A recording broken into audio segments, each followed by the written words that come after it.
نوتدونی اولین فروشگاه نوت موسیقی در ایران.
سلام دوست من، شما پیشنمایش این آموزش رو مشاهده کردید.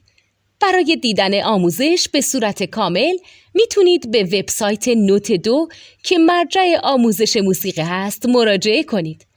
همچنین برای تهیه نوت موسیقی مرتبط با این آموزش هم میتونید به وبسایت نوتدونی که بزرگترین آرشیو نوت موسیقی در ایران هست مراجعه کنید.